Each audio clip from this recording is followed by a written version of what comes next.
Dia bukan kafir, dia non-Muslim. Kalau kafir lain, apa beza sebenarnya kafir dengan non-Muslim ni?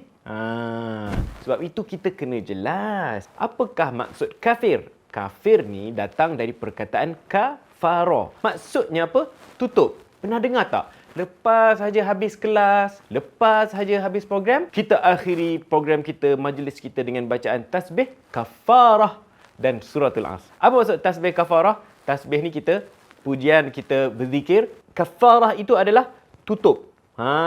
Zikir untuk tutup. Kafarah tu maksudnya kita tutup. Jadi orang yang kafir adalah orang yang menutup pintu hati dia untuk menerima akidah Islam, menerima ajaran agama Islam. Antara ciri-ciri orang kafir Allah Subhanahu wa taala sebut jelas dalam surah Al-Baqarah ayat yang ke-6. A'udzubillahi minasyaitonirrajim. Innal ladzina kafaru sawa'un 'alaihim anzartahum am lam tunzirhum la yu'minun. Sadaqallahul azim. Maksudnya orang kafir ni sama je kamu beri peringatan kepada dia ataupun tidak, dia tetap tidak akan terima. Ibarat mencurahkan air ke daun keladi. Sungguh pun begitu, Islam menggalakkan kita untuk terus sabat, istiqamah sampaikan je. Seperti mana yang Nabi Muhammad SAW lakukan kepada para sahabat. Banyak contoh para sahabat yang awalnya tak nak terima, bahkan nak kejar Nabi, nak bunuh Nabi SAW,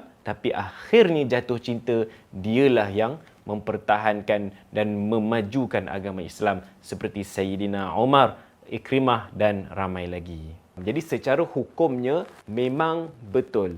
Sesiapa sahaja yang bukan beragama Islam, yang belum beragama Islam ataupun yang murtad daripada agama Islam, semua itu termasuk dalam satu kumpulan besar ini namanya kafir. Tetapi mana datang perkataan non-Muslim ni?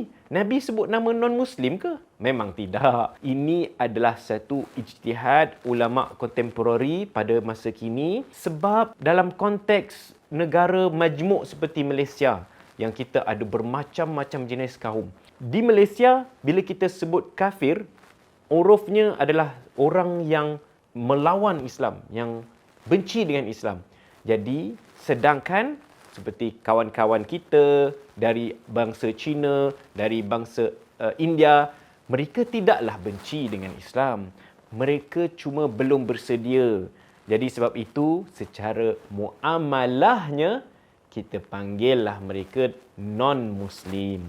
Mereka yang belum beragama Islam ataupun yang bukan beragama Islam. Sama je maksud dia dengan kafir. Cuma dia lebih beradab. Jadi, jawapan kepada persoalan sama ke tak sama? Sama je. Jadi, boleh panggil non-Muslim. Nak panggil kafir pun boleh. Cuma dalam konteks Malaysia, kita lebih beradab. Kita panggillah non-Muslim. Inilah apa? Inilah Islam kita. #Aisar. Kalau anda rasa bermanfaat, tekan butang like dan share. Assalamualaikum warahmatullahi wabarakatuh.